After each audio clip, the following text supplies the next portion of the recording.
अस्सलामुअलैकुम and a very warm welcome. You are watching good morning public with me और आप सब मुझे कहते हैं सुहावजल। पब्लिक कहती है स्क्रीन शेयर करें आप हरमीत सिंह के साथ, और हरमीत सिंह लाहौर स्टूडियो में नहीं बल्कि इस्लामाबाद स्टूडियो में शरह इक़्तिदार से हमारे साथ होते हैं। तो पहले उनको प्रोग्राम में शामिल कर लेते हैं, फिर एक लंबा रनडाउन आपसे शेयर करेंगे। अस्सलामुअलैकुम हरमीत बाजी, good morning from Lahore studio, कैसे हैं आप? जी वालेकुम सलाम ज़सीकाल, गुड मॉर्निंग। मैं बिल्कुल ठीक हूँ। अच्छा हरमीत, आप ठीक है लेकिन लाहौर का मौसम बिल्कुल ठीक नहीं है, क्योंकि लाहौर में कई इलाकों में तो रात से ही बारिश हो रही है। लेकिन आज सुबह जब मैं ऑफिस पहुंच रही थी, क्योंकि मैंने गुलबर्ग से टुवर्ड्स कायद-ए-आज़म इंडस्ट्रियल स्टेट आना होता है, तो उस रास्ते में तो शदीद बारिश की वजह से आप समझे नदी नाले कह लें, दरिया कह लें, समंदर कह लें, मतलब इतना पानी था कि हमें अंदाज़ा हो रहा था इस चीज़ का कि 30 साल रिकॉर्ड तो चले बारिश का टूटा ही टूटा। लेकिन उसके बावजूद भी वासा को कल हमने आपको 2 दिन पहले कुछ शोज़ किए, कंसर्न डिपार्टमेंट्स जो होते हैं उनको ऑन बोर्ड लेकर उनका जो मौक़िफ़ है वो भी प्रोग्राम में हम शामिल करते हैं।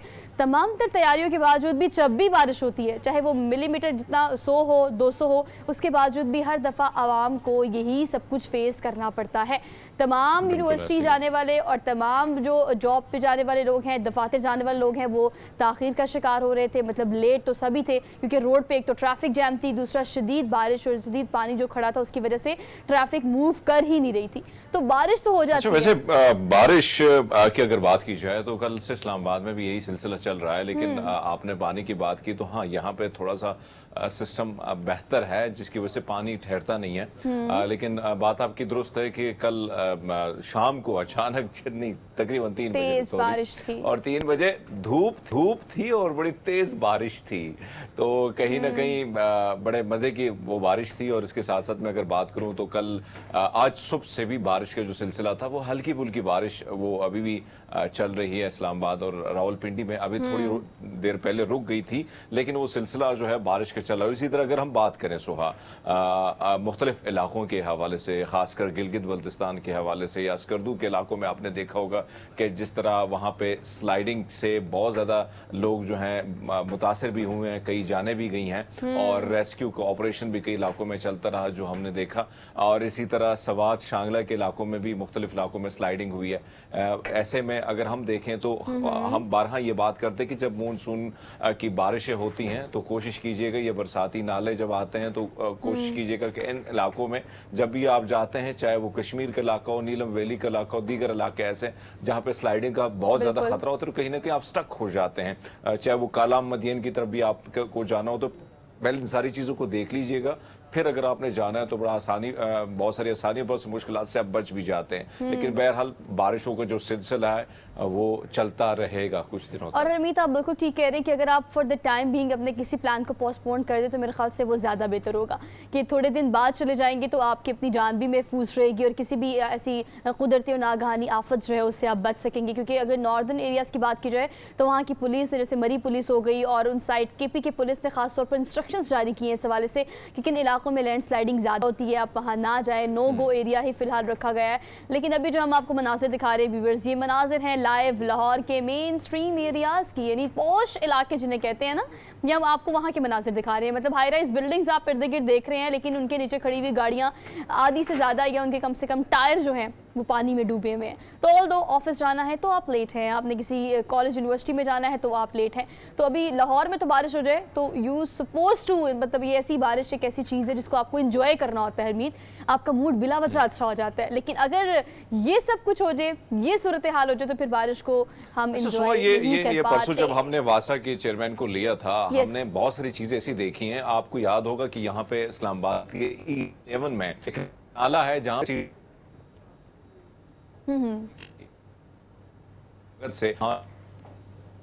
हमने देखा कि बहुत सारी डेथ की बात है।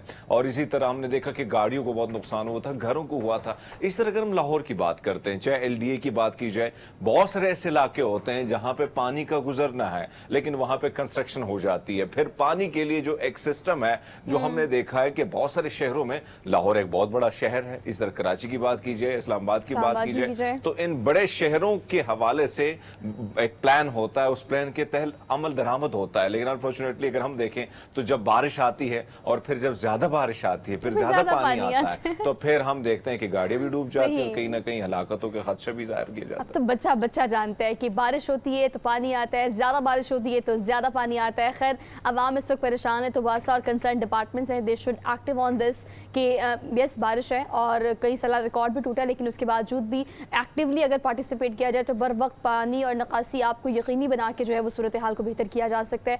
So we need to work on it. आगे बढ़ते हैं। ठंडे मौसम और ठंडी बारिश में एक ठंडी खबर यानी ताज़ा हवा की झोंका खबर जो है वो भी आपसे शेयर करनी है। हमने इस चीज़ का फैसला कर लिया कि आज प्रोग्राम के आगाज़ में आपको अच्छी खबरें ही देनी है, तो हम जनाब खबरें लेकर आए हैं श्रीलंका से। और आपको पता है कि टेस्ट सीरीज़ जो वहाँ पर जारी है, एक के बाद एक रिकॉर्ड तो बन ही रहा है, लेकिन एक के बाद एक अच्छी खबरें भी आ रही हैं। और ये हम देख रहे हैं कि अगर हम पाकिस्तान की इस दफ़ा की क्रिकेट टीम की बात करें तो we have the best combination so far. और उसके बाद अगर हम खिलाड़ियों की बात करें, आगा सलमान की बात करें, सऊद शकील की बात करें, तो पे दर पे हम बना रहे हैं रिकॉर्ड्स और उसको हम अनाउंस कर रहे हैं अपने गुड मॉर्निंग पब्लिक में और साथ उनको कंग्रेचुलेट भी करते हैं। आपको पता है जी सऊद ने अपने करियर के आगाज़ के पहले 7 ही टेस्ट हों और उसमें आप 50-50 कर लें, तो 50-50 करने के बाद अब हम भी आपको 100% जो है मुबारकबाद देते हैं। और टीम को ये क्रेडिट जाता है कि इस दफ़ा की जो टेस्ट सीरीज़ है इसमें 50 कर, अच्छा पहले 6 मैचेस में तो उनकी 50 थी, लेकिन 7वां जो मैच था ना उस पर हम ये सोच रहे थे कि अगर ये रिकॉर्ड बन जाए तो व्हाट एल्स, मतलब ये रिकॉर्ड बाकी बहुत सारे ऐसे क्रिकेटर, नामवर क्रिकेटर्स जिनका ताल्लुक मुख्तलिफ ममालिक से है, मतलब आप इंडिया की बात करें, आप पाकिस्तान की बात करें, इसके अलावा दीगर ममालिक की बात करें जो कि क्रिकेट में बहुत एक्सपर्ट हैं, उन्होंने ऐसे रिकॉर्ड बहुत बनाए हैं, लेकिन पाकिस्तान के हिस्से में ये रिकॉर्ड हरमीत पहली दफा आया है। नहीं तो सोहा एक चीज मैं क्लियर कर दूं, सऊद शकील का जो रिकॉर्ड है वो 148 साल रिकॉर्ड तोड़ा उसने टेस्ट का। किसी को ये क्रेडिट हासिल नहीं है पाकिस्तान के भाई, वो अब आप देखें ये क्रेडिट अब हमारे खिलाड़ी को जा रहा है और मुसलसल 50 बनाना वो भी टेस्ट मैच में, ये बहुत बड़ी बात है। इसी तरह अब्दुल्ला शफीक की मैं बात करूं, फिर उन्होंने डबल सेंचुरी बनाई है। अगर इनकी हिस्ट्री देखें, इनके वालिद साहब जो थे शफीक साहब, वो भी बड़ी उन्होंने कोशिश की, मुख्तलिफ काउंटियों से वो खेले और उन्होंने पाकिस्तान टीम को रिप्रेजेंट किया, लेकिन उनको वो कामयाबी ना मिल सकी। लेकिन आज हम देखते हैं कि उनका जो ये बेटा है, ये नौजवान है, ये जिस पर हमें फख्र है, वो जिस तरह खेल पेश कर रहा है और मुसलसल हम देख रहे हैं कि टेस्ट मैच में अगर हम देखें तो उसने अपनी एक जगह बना ली। और कल आपने देखा कि रिकॉर्ड पे रिकॉर्ड, आपने पहले देखा कि शाहीन का रिकॉर्ड बन गया, तो फिर सऊद शकील को अब आप देखें, इसी तरह फिर हमने देखा कि सलमान आगा की वो सेंचुरी हो, इसी तरह एक सिलसिला चल पड़ा है। तो कहीं ना कहीं हमारे जो खिलाड़ी हैं इस बार ऐसा लग रहा है कि टेस्ट मैच नहीं हो रहा है बल्कि एक वनडे या T20 हो रहा है, और मेरे ख्याल में यही होना चाहिए, क्योंकि इसकी वजह यही है कि जैसे जैसे हम देख रहे हैं कि वक्त लोगों के पास उस तरह नहीं। आपको याद होगा कि टेस्ट मैच के लिए इंतजार किया जाता था, हम बैठे होते थे पूरा पूरा दिन, एक गेंद के लिए इंतजार किया जाता था, पीटीवी पर हम देखा करते थे या डीडी चैनल, दूरदर्शन चैनल हुआ करता था। तो अब वो चीजें जो हैं, एक तो टाइम नहीं है, T20 का रुझान इतना ज्यादा बढ़ गया है, लेकिन टेस्ट मैच में T20 की ये झलक पाकिस्तानियों ने जो हमारे जो खिलाड़ियों ने वहां पे श्रीलंका के ग्राउंड पे दिखाई है वो परफॉर्मेंस, तो वाकई में वो बहुत औसम है, कमाल की है। और अगर अपने खिलाड़ियों की इन परफॉर्मेंस की बात करें तो वाकई में अपनी जगह बनाना इस वक्त मुश्किल भी है और अपनी जगह को बरकरार रखना भी मुश्किल है, क्योंकि एक से बढ़कर एक खिलाड़ी आ रहा है और एक से बढ़कर एक परफॉर्मेंस दी जा रही है। और आपको पता है हरमीत, एक अहम बात ये भी है जिसको मतलब प्रोग्राम में शामिल करना बहुत ज़्यादा ज़रूरी भी है कि आपको पता है टेस्ट क्रिकेट की अगर बात करें तो ये तो हमें पता है कि अगर हम बात करें वनडे की तो कोई हमें मीट नहीं कर सकता, बहुत सारी ऐसी क्रेडिबिलिटीज़ हमारी टीम के पास हैं। लेकिन टेस्ट में जो आहिस्ता आहिस्ता ग्रेजुअली हम परफॉर्म कर रहे हैं और जो रिकॉर्ड पर रिकॉर्ड बनाते जा रहे हैं, अब एक और क्रेडिट जो है वो पाकिस्तानी क्रिकेट टीम के पास आ जाएगा कि टेस्ट में भी अभी हमारे सामने खड़े होना इतना आसान नहीं है। सो फाइनली हम बहुत बात करते हैं अपने प्रोग्राम में, हमने बहुत सारे सेगमेंट्स किए हैं, बहुत सारे स्पोर्ट्स एनालिस्ट हमारे साथ होते हैं इस हवाले से कि भाई हमने ऐसा बेस्ट कॉम्बिनेशन टीम का लेकर आना है। लेकिन पाकिस्तान सुपर लीग ने जो अच्छे खिलाड़ी हमें दिए हैं, we need to be thankful about all those cricket teams भी, क्योंकि वहाँ से भी जो पॉलिश्ड होके क्रिकेटर्स हमारे पास आए हैं अब वही हमारी टीम का हिस्सा है and they are performing very very well.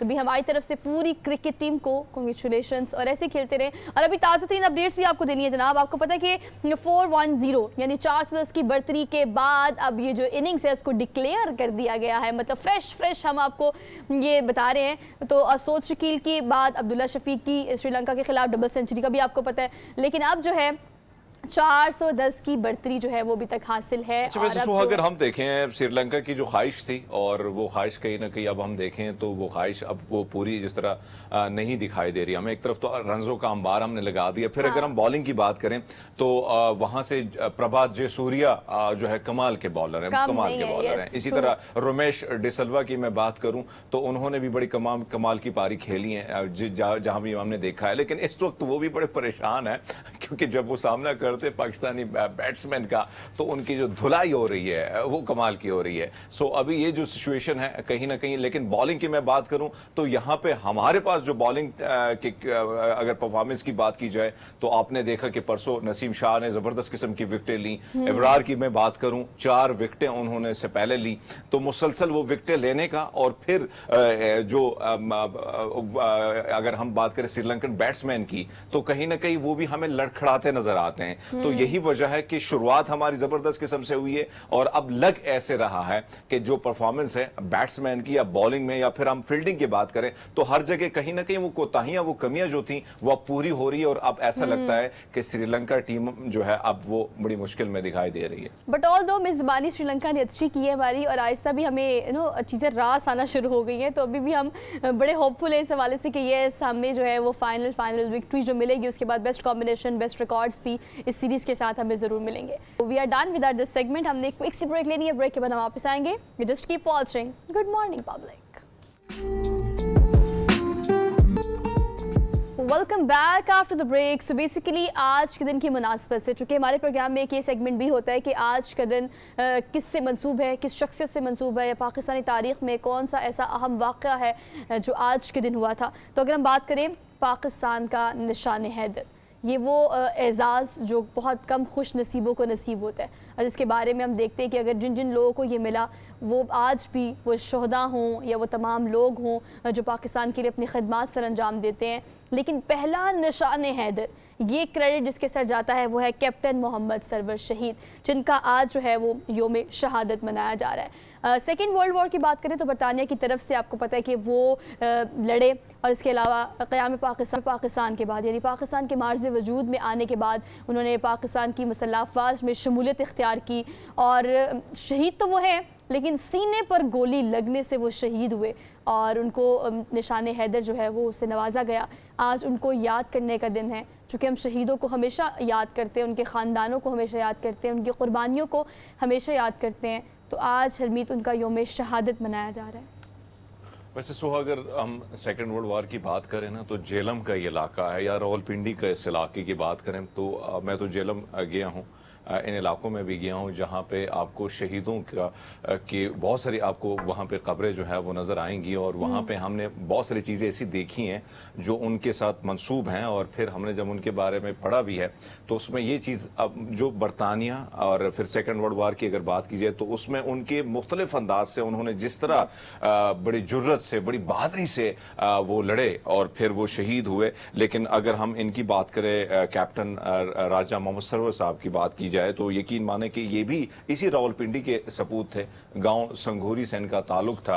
और पहला निशान हैदर, ये बहुत बड़ा क्रेडिट है कि आपको पहला निशान हैदर इनको मिला। और हमने एक तारीख अगर हम देखें अपने शहीदों की तो इसमें कोई शक नहीं है कि एक बहुत बड़ी तारीख है। और फिर अगर हम एक एक का रोल निकालते हैं, एक एक का रोल जब हम निकालते हैं और हम देखते हैं उनके हवाले से मुताला करते हैं तो यकीन माने कि हेरोइक एक्शन हमें मिलता है। और जिस तरीके से, जिस अंदाज से ये लड़े, जिस तरीके से, और दुश्मन को जिस तरह उनका मुकाबला किया, हालांकि हमने बहुत सारे सेक्टर में देखा है कि वहां पे दुश्मन की जो तादाद थी वो ज्यादा होती थी, लेकिन उसके बावजूद जिस जवानमर्दी से इन्होंने मुजाहरा किया। और फिर बड़ी बात ये होती है कि आप पीठ नहीं दिखाते हैं बल्कि आप सीने पर वार को कबूल करते हैं और शहादत का रुतबा हासिल करते हैं। तो ये पाक फौज की अगर मैं बात करूं तो ये वो जज्बा है, वो वतन के साथ, इस रियासत के साथ, इस मिट्टी के साथ, जो बहुत सारे मुल्कों के फौज की मैं बात करूं, लेकिन हमारी इस रियासत के साथ जो जुड़ा जज्बा हमारे पाक फौज का है वो बेमिसाल है। और आज का दिन यकीन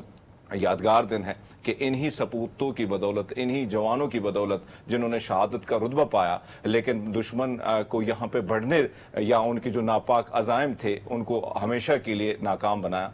तो यकीनन आज का दिन योम शहादत का दिन है और ऐसे शहीदों को हमारी तरफ से सुर्ख सलाम। बिल्कुल ठीक कह रहे हैं रमीत। उन माओ को सलाम जिन्होंने ऐसे सपूतों को जना। और हम अगर बात करें क़याम पाकिस्तान से लेके आज के दिन तक, तो ये शहदा, इनका लहू, उन्हीं की वजह से आज हम आज़ादी की फ़ज़ा में जो है वो सांस ले पाते हैं। तो अगर हम बात करें इन शहीदों की, इनके ख़ानदानों की, तो इनका बहुत एक बड़ा क्रेडिट, बहुत एक बड़ा रोल है हमारी पुरसकून और आज़ाद ज़िंदगी में, जो कि हम इस्लामी जमहूरिया पाकिस्तान में अभी इस वक्त गुजार रहे हैं। तो यकीनन आज उनको याद करने का दिन है। और आज अब उनको ना सिर्फ याद के दुआ भी करते हैं कि तमाम शहदा, तमाम मुसल्लह अफ़वाज जो कि सरहदों पर इस पर मामूर है, अल्लाह पाक उन सबको अपने हिफ्ज़ ईमान में रखे, उनके ख़ानदान को अपने हिफ्ज़ ईमान में रखें। प्रोग्राम में आगे बढ़ते हैं। अब हम सेगमेंट शामिल करेंगे अपना, वो सेगमेंट जिसका आप और मैं जो है वो हमेशा इंतज़ार भी करते हैं और बड़ी एक्साइटेडली इसको अनाउंस भी करते हैं आपके सामने। So let's talk about daily dose of the programme. So good morning public का आज का डोज जो है, पहला डेली डोज, हमने आपको सीधा ही सोचा कि ना हम इस्लामाबाद से शो करते हैं, ना हम लाहौर से शो करते हैं, आज आपको चांद पे ले जाते हैं। तो जनाब चांद पे आप जा सकेंगे। अब मुझे ये नहीं पता लगा कि हरमीत, ये जो ख़बर मैं अनाउंस करने लगी हूँ, ये तो साइंसदानों ने कह दिया कि 2035 तक जो है ना फुटबॉल, जो कि दुनिया का, पूरी दुनिया का, मतलब आप कौन सी ऐसी सिटी, कौन से ऐसा कंट्री उसका नाम दें जहाँ पर फुटबॉल को बहुत ज़्यादा पसंद नहीं किया जाता। लेकिन जनाब साइंसदान कहते हैं कि 2035 तक अब आप फुटबॉल चांद पे भी खेल सकते हैं।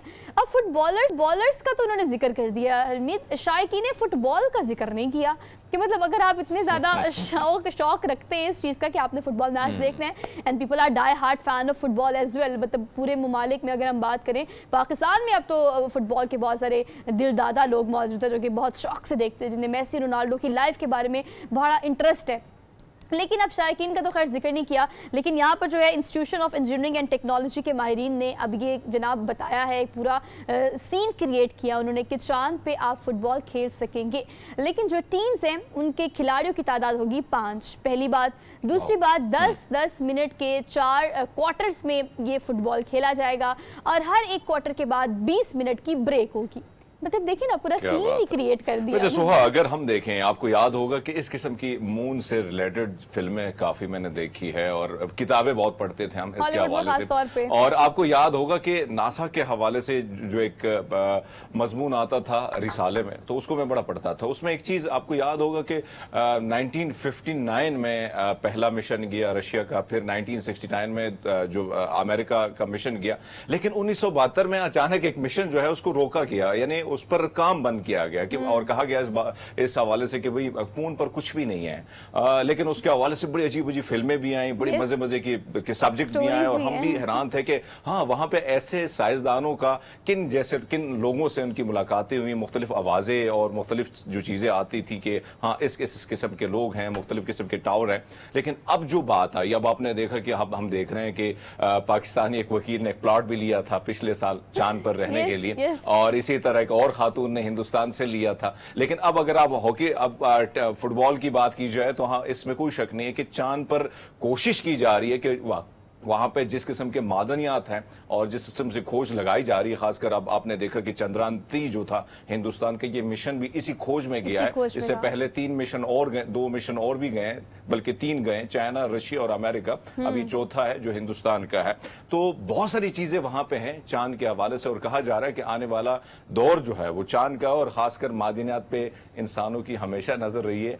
तो मादनियात की ये जंग है, अब देखते हैं कि चांद पर ये जंग कैसे लड़ी जाती है। बहरहाल ये भी अच्छी बात है कि फुटबॉल की ये जंग जो है ये बड़ी अनोखी होगी और कहीं ना कहीं लाइव ट्रांसमिशन होगा या रिकॉर्डेड चीजें हमें यहाँ देखने को मिलेगी। मतलब हरमीत, अब वो वक्त दूर नहीं है जिसका जिक्र आज से कोई 5 से 10 साल पहले हम किया करते थे ना, कि टेक्नोलॉजी इतनी एडवांस हो जाएगी और दुनिया इतनी आगे चली जाएगी, इंसान की सोच इंसान को कहाँ तक ले जाएगी। पहले सिर्फ चांद पर पहला कदम रखने की बात होती थी जनाब, अब तो चांद पे फुटबॉल भी जाएगा, क्रिकेट खेलने वाले लोग भी जाएंगे, शायकीन क्रिकेट भी जाएंगे। तो 2035 की ये प्रेडिक्शन जो साइंसदानों ने की है, ऑब्वियसली अगर हम जिंदा रहे तो जरूर देखेंगे ये कोई ना कोई फिनाले या कोई ना कोई वर्ल्ड कप चांद पे होता हुआ। खैर आगे बढ़ते हैं, अगली खबर आपको देते हैं। नहीं पता चलता कि ऐसी सिचुएशन में आपने क्या करना है हरमीत। अगर हम देखें ना तो पाकिस्तान में बहुत सारे क्राइम सीन के ऐसे शोज़ हैं जहाँ पर हम रिश्वतखोरी को बेनकाब करने के लिए बहुत सारे ऐसे इंस्पेक्टर्स या बहुत सारी ऐसी चीज़ें हम दिखाते हैं ऑन स्क्रीन, ताकि लोगों को बता सकें कि आपने ये काम नहीं करना। लेकिन जब आप रिश्वत लेते रंगे हाथों पकड़े जाएं तो उस पर फिर आप क्या रिएक्ट करेंगे। जनाब यहाँ पे ये एक इंस्पेक्टर है जो रंगे हाथों पकड़े जाने पर, सरकारी मुलाजिम बेसिकली, लेकिन रिश्वत कितनी ली उन्होंने, 5000 की।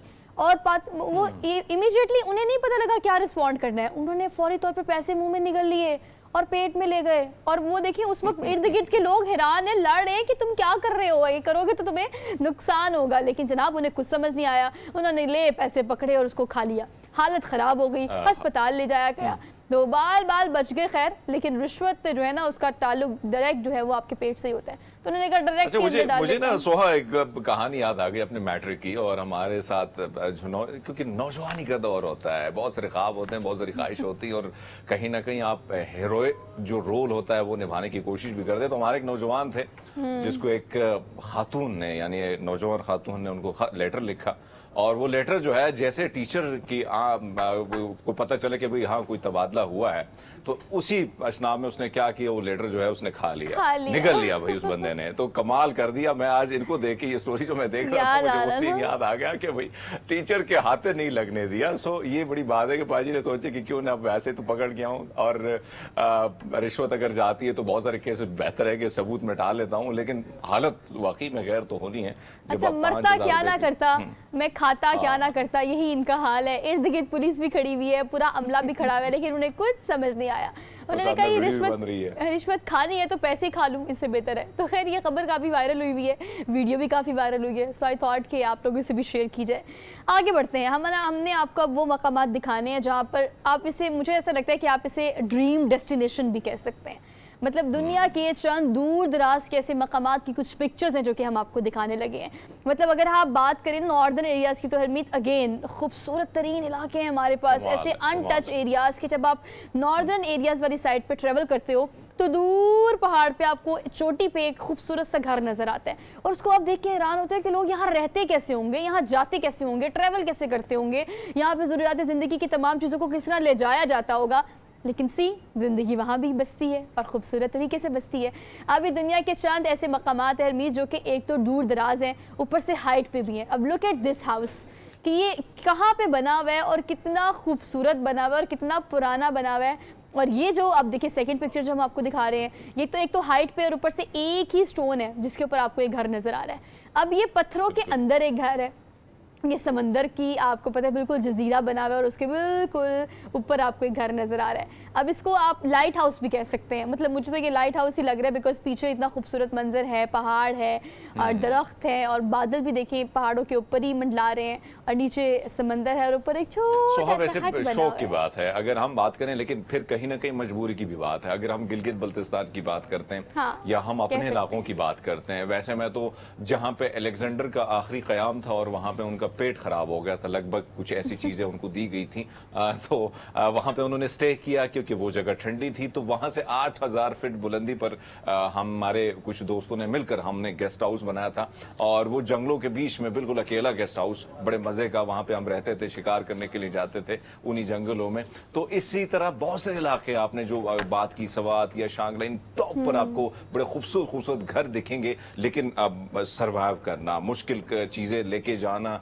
खाना पीना, ये बड़ा उनके लिए मैंने देखा है। वहां से पानी कैसे वो लेके जाते हैं, ये बड़ा मुश्किल काम, लेकिन वो आदी हो चुके हैं। उनको अच्छा लगता है कि भैया शहर की दो धूप जो है ना उससे दूर रह के इस ये जो कुदरत है इसके करीब रहा जाए। और कहीं ना कहीं मैंने देखा है सोहा कि उन लोगों की उम्रें भी बड़ी ज्यादा होती हैं, हमसे ज्यादा वो तवाना होते हैं, ज्यादा एनर्जेटिक होते हैं, उनका खाना पीना कदरे सादा बेहतर और कमाल का ये होता है। लेकिन बहुत सारे लोग मैंने अपने इलाके में देखे हैं जिनको टैबलेट्स कभी उन्होंने नहीं ली होती है, कभी उन्हें कोई दवाई मेडिसिन नहीं ली होती है, और वो आज भी उनकी उम्रें काफ़ी होती हैं। लेकिन बहरहाल ये बड़े खूबसूरत मनाजर हैं। आप देखें कि चट्टान पर ये खूबसूरत सा घर हो या दोनों पत्थर के दरमियान आपने दरवाजा लगाया हो, सो बड़े मजे मजे के घर है। मतलब डरा भी देता है ना कि इर्द गिर्द कोई घर ही नहीं है, इर्द गिर्द कोई चीज़ ही नहीं है, सिर्फ आप है, आपका घर है। लेकिन आप एक बात बिल्कुल ठीक कर रहे हैं कि अगर आप इन लोगों की बात करें जो कि इन पहाड़ों के इन घरों में रहते हैं, कंपैरेटिवली वो बहुत ज़्यादा हेल्दी वेल्दी होते हैं। वो इसलिए बिकॉज जो उनका लाइफस्टाइल है वो हमसे कहीं ज़्यादा बेहतर, कदरे बेहतर तो है ही, लेकिन कदरे मुश्किल भी है। मतलब पहाड़ पर दिन में कोई 10 दफ़ा चढ़ना उतरना, और जो खुराक आपने वहाँ से खानी वो भी कुदरती है। मतलब बिल्कुल आपने एग्जैक्ट बहुत सारी ऐसी चीज़ें हैं जो कि उनको बहुत ज़्यादा बेहतर बनाती हैं हमारे से। बट ऑल दो भी ये ख्वाहिश है कि शहर में जाया जाए और जाके शहर की लाइफ को देखा जाए, और हमारे सुकून के लिए, आराम के लिए जब हमें टाइम मिलता है तो हम नॉर्दर्न एरियाज़ का रुख कर लेते हैं कि वहाँ जाकर पीस फील किया जाए और दुनिया और ख़ासतौर पर शहरों की हलचल से दूर जाया जाए। सो आप प्लान करें, लेकिन अभी प्लान नहीं करना, आजकल मौसम बहुत ख़राब है। हमने एक ब्रेक लेनी है, ब्रेक के बाद वापस आते हैं। Welcome back after the break. So आखिरकार हुकूमत जो है वो निगरान हुकूमत के इख्तियारात को बढ़ाने में कामयाब हो गई है। बिल बाकायदा तौर पर मंजूर कर लिया गया है। इलेक्शन एक्ट 2017 की सेक्शन 230 जिसके मुताबिक निगरान हुकूमत के डे टू डे टास्क की बजाय अब कुछ इख्तियारात बढ़ा दिए गए हैं। अलबत्ता मुत्तफिक इस बात पे राय देखी गई है कि अब जो नए मनसूबे हैं वो खैर शुरू करने का इख्तियार निगरान हुकूमत के पास नहीं होगा, लेकिन जो ऑलरेडी मनसूबे हैं उन पर फैसले किए जा सकते हैं। खैर इस पर हम बात करते हैं। नासिर बेग चुगताई हमारे साथ मौजूद है, उनको आज के प्रोग्राम में खुशामदीद कहते हैं। अस्सलाम वालेकुम NBC, कैसे हैं आप? अस्सलाम, thank you, good morning sir. Good morning, thank you so much for joining us this morning too. Sir कहिएगा कि आखिरकार हुकूमत कामयाब हो गई है, तैयारी बड़ी ज़ोरों शोर से जारी है इलेक्शन की। इलेक्शन में एक्ट की जो तब्दीली है वो तो कर ली है, इसकी ज़रूरत क्या थी? मतलब हम निगरान हुकूमत से क्या काम लेना चाहते हैं इलेक्शन कराने के अलावा? सबसे इम्पोर्टेंट बात यही है कि हम क्या चाहते हैं। मेरा ख्याल है जो मेरी पहले बात हुई थी वो आपसे भी बात हुई थी और जगह पर भी, और फिर कुछ लोगों से बात हुई। वो चाहते हैं तसलसल पॉलिसी का, और असल में वो यही चाहते हैं कि पॉलिसी कंटिन्यू रहे, कम से कम इकनॉमी पॉलिसी, और उसके अंदर कोई रखना ना है। स्टॉक ऊपर जा रहा है, डॉलर नीचे आ रहा है, आपके पास आपके जो बही ख्वाह हैं, बिरादर ममालिक, वो आपको मुस्तकिल फंड्स दे रहे हैं। और अभी चाइना ने दोबारा तकरीबन $2 बिलियन आपको वापस किया, मौखर किया है विदाउट इंटरेस्ट। तो ये सब चीज़ें अगर इसमें बीच में कोई गलत पॉलिसी आ गई तो मसला खराब हो जाएगा। तो मेरा ख्याल उसका बेहतरीन तरीका ये था कि आने वाले को इख्तियार देते ही नहीं आप किसी तरह का भी, एग्जैक्टली, ताकि वो बेख्तियार हो और जो काम चल रहा है वो चलने दे। सर उसका काम तो देखिए ना, इलेक्शन ट्रांसपेरेंसी से कराना, ये आपका टास्क है। आपके इख्तियारात डे टू डे से बढ़ाने का मतलब कोई जवाब ही नहीं बनता। नहीं देखिए, 51 के तहत आप, आर्टिकल 51 के तहत आप इख्तियार दे भी सकते हैं, ले भी सकते हैं, बहुत सी चीज़ें हैं ना। और लेकिन ये कि क्यों, वाई इज इट सो? ये एक और मसला भी आ रहा है, वो इसाक डार साहब का बेचारे का अच्छे खासा नॉमिनेशन था, वो तबाह कर दिया गया, तबाह कर दिया, वो तबाह कर दिया गया बीच में आके। ये जो बता रहे हैं ना आप, इख्तियारात दे दिए गए, ये मेरा ख्याल इसकी ज़रूरत नहीं थी। मैं इस बारे में मेरा क्लास फेलो रज़ा रब्बानी, उससे बिल्कुल मुत्तफ़िक़ हूँ, बैरिस्टर अली ज़फ़र से मुत्तफ़िक़ हूँ, और चित्राली साहब से बड़ा ख़ास मुत्तफ़िक़ हूँ मैं। उन्होंने तकरीर की है कि इसकी ज़रूरत क्यों पड़ी आपको। क्या आपको कोई खतरा था कि ये जो आपने रिफॉर्म्स किए हैं ये कोई वापस ले लेगा? वापस नहीं ले सकता, क्योंकि उसके पास पॉलिसी का।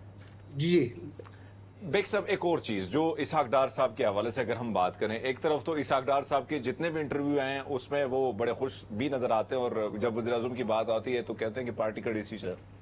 लेकिन वैसे दूसरा रुख अगर हम देखें, ख्वाजा आसिफ साहब जो हैं वो फरमाते हैं कि ये गलत होगा, बल्कि इलेक्शन पर बहुत सारे सवालात उठेंगे। अगर हम आइन को तो खैर बेड़ा गर्क हो गया, यहाँ पे 124 को अगर आर्टिकल को पढ़े तो वहां पे भी जो चीज वाज़े तौर पर लिखी है, ऐसे में अगर इसहाक डार साहब आ जाते हैं, और खबरें ये भी है कि कहीं ना कहीं वहां से भी कहीं रजामंदी है जहां से होती है हमेशा, तो आपको लगता है कि इस तरह का इलेक्शन काफी कंट्रोवर्शियल नहीं होगा इसके ज़ेरे निगरानी अगर होगा तो?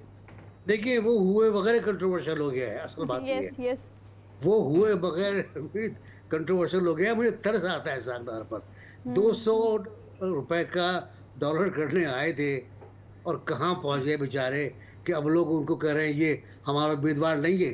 लोग कस्में खा रहे हैं। सर बिजली का बिल देखे ना, मतलब अब 7 रुपए बढ़ा दिया आपने, पी कार्ड्स देखे। वो तो खैर आपकी मजबूरी है, गन पॉइंट पर, वो तो गन पॉइंट पर हो रहा है वो तो। लेकिन इसहाक डार के साथ जो किया आपने, बहुत ज़्यादती की। उसकी खबरें चला दी आपने, उस पर रिएक्शन लेना शुरू कर दिया, लोगों ने उसके खिलाफ बोलना शुरू कर दिया, और जनाब लोग खड़े हो गए। अच्छा, उसमें कुछ लोगों ने गलत बात भी की, अच्छा, कि कोई सियासतदान निगरान वजीर आज़म नहीं हो सकता। ये गलत बात है। बिल्कुल हो सकता है, बिल्कुल हो सकता है। मैं आपको मिसालें दे सकता हूँ। जतोई साहब या मोहम्मद सोमरो साहब, हमारे मलंग दुर्वे सियासतदान मलिक मिराज खालिद साहब, उसके अलावा बलख शेर मजारी, ये सब हुए हैं। मसला ये नहीं है, मसला ये है कि उनसे काम क्या लेना है आपको। पूरा प्रॉब्लम ये है, अगर आपको रिफॉर्म्स को प्रोटेक्ट करना है तो उसके लिए तो लोग वो हैं ना। सर आप बिल्कुल वो ठीक कह रहे हैं, माजी में सारे नाम जो आपने गिनवाए बिल्कुल ठीक कह रहे हैं, लेकिन सर अभी इस वक्त ना इसहाक डार का नाम लेने के बाद जो कंट्रोवर्सी सामने आई है वो कि विद इन नून लीग भी आ रही है। मतलब अगर ख्वाजा आसिफ की कैटेगोरिकल स्टेटमेंट्स को देखें तो वो भी यही कह रहे हैं कि नहीं, कानूनी तौर पर ये चीज़ आगे नहीं बढ़ेगी या ऐसा नहीं होना चाहिए, हम इसमें मुश्किल में पड़ जाएंगे। करमानी साहब भी यही कहते हैं इस हवाले से। आप क्या समझते हैं कि नून लीग के अंदर भी इस चीज़ पर दो राय पाई जा रही है, वो भी मुत्तफिक नहीं है इस बात पर? बिल्कुल एग्री, 2 राय हैं, वो 3 राय हो सकती हैं। हाँ हो सकती हैं। एक राय तो ये कि इनको प्राइम मिनिस्टर होना चाहिए, एक राय ये कि नहीं होना चाहिए, और एक राय ये कि जरूर होना चाहिए। अब जरूर होने वाली बात आप छोड़ दे कि कहाँ से आ रही होगी, जहाँ से वो आए वहीं से आ रही होगी। हाँ, तो अब मेरा अपना ख्याल ये है कि उनके लिए मसला बन गया है, और अगर वो बन भी गए तो बन नहीं पाएंगे। नज़ीर साहब एक और चीज अगर हम देखें इस सारी सूरत हाल में जी नज़ीर साहब, अगर हम देखें कि ये तो हो रहा है, कंट्रोवर्शियल चीजें तो हो रही है, लेकिन अगर हम तीनों जमातों को देखें, मौलाना साहब, पीपल्स पार्टी को और नून लीग को, कहीं ना कहीं आप इनके बहुत सारे बयानात एक दूसरे के खिलाफ भी तो आ रहे हैं, लेकिन बयानियां बिल्ड करना बड़ा, क्योंकि एक तरफ हम देखते हैं कि अखाड़े के एक तगड़े पहलवान को उसकी आंखें, उसके पांव, उसके हाथ बांध लिए गए और उससे लड़ने की कोशिश की जा रही है, तमाम तर ताकतें भी इकट्ठी हो गई हैं, लेकिन उसके बावजूद अभी तक इन जमातों ने कोई बयानियां बिल्ड नहीं किया। और अगर ये जाएंगे, क्या बयानियां लेके जाएंगे, क्योंकि महंगाई अरूज पर है सर। नहीं, देखें बयानिया तो बिल्ड कर चुके हैं ये, मेरा अपना ख्याल ये, लेकिन उसमें ना कितने कामयाब हो रहे हैं। असल बात ये 180 मुकदमात, उसे एक मुकदमे के अंदर भी कोई फैसला नहीं। अरबी तो, और सो आपको याद होगा एक जमाना था कि जब हम बड़ा पीटते थे टीवी पे बैठकर स्क्रीन के ऊपर, उससे में हमारे आंखों से आंसू और शुरू निकलते थे कि क्या कर रहा है इमरान खान, 2 साल हो गए कैद में पड़े हुए बंदे को, मुकदमा नहीं चला रहा है। आज सूरत हाल वही है कि 180 मुकदमे रोज कोर्ट में पेश होने का नोटिस आ रहा है, और अब तो खैर सख्ती शुरू हो गई है, तो वारंट गिरफ्तारी की और बिला जमानत वारंट की, वो पेश नहीं हो रहे, नहीं आ रहे हैं, नखरे शाम को आऊँगा, सुबह आऊँगा। इस पर बात हो रही थी कि क्यों फैसले नहीं कर पा रहे, चालान क्यों पेश नहीं कर पा रहे, मुकदमा मुकम्मल क्यों नहीं कर पा रहे, नैब कुछ कर रही है तो वो इसको फैसला क्यों नहीं कर पा रहे, क्यों डिले कर रहे हैं। मेरा अपना ख्याल ये है कि इंतखाबात पर एक बड़ी हद तक कुछ लोगों ने क्वेश्चन मार्क लगा रखा है कि क्या हो, वक्त पर होंगे या वक्त के बाद होंगे। मेरा अपना ख्याल ये है कि शायद ये इंतज़ार हो रहा है कि इंसाफ को सज़ा हो जाए और फिर जज डिस्क्वालीफाई हो जाए। सर बज़ाहिर देखने में यही लग रहा है, और देखिए हम भी इस चीज़ के बारे में बात करते हैं, लेकिन ढके छुपे अल्फाज भी चले कर लेते हैं कि बज़ाहिर देखने में यही लग रहा है और होगा भी यही। मैंने तो कुछ भी नहीं कहा।